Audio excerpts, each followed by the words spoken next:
to this breaking point? And how much of this chaos is tied to his neighbor down south, Donald Trump? Let's break it down. When Trudeau swept into office in 2015, he was the poster child of progressive politics, a young, charismatic leader who promised Canadians sunny ways. But the honeymoon didn't last forever.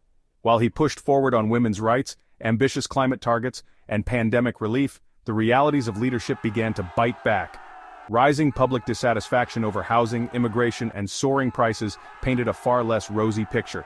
Fast forward to today, Trudeau's Liberals are trailing the Conservatives by a staggering 20 points in the polls. With a general election around the corner, Trudeau's political survival looks increasingly improbable. The cracks in Trudeau's leadership aren't just external. In December, Chrystia Freeland, his finance minister and deputy prime minister, called it quits. Her parting shot? A scathing critique of Trudeau's political gimmicks and unsustainable spending habits. If Freeland's departure was a warning shot, it was one Trudeau couldn't ignore.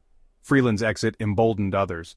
Liberal backbenchers and even senior MPs started whispering and then outright saying that Trudeau needed to go.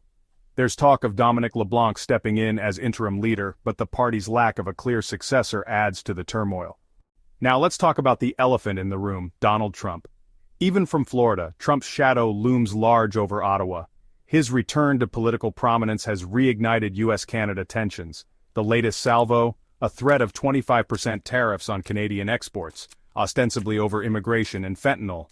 Trudeau even flew down to Mar-a-Lago in a last-ditch effort to defuse the situation. The result? A big fat nothing. Trump doubled down on his rhetoric, calling Trudeau weak and unworthy of his office. These public humiliations have only added fuel to the fire back home. With Trudeau on the ropes, the Conservatives under Pierre Poilievre are ready to pounce. Poilievre's populist firebrand style has galvanized his base and drawn moderates disillusioned with the Liberals.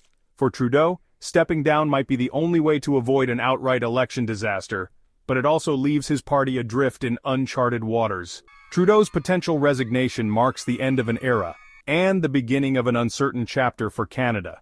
As Trump's influence ripples across the border, the stakes for the next election couldn't be higher. What happens next will redefine Canadian politics and its place in an increasingly chaotic world.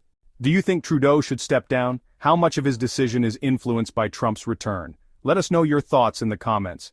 Don't forget to like, share, and subscribe for more geopolitical breakdowns.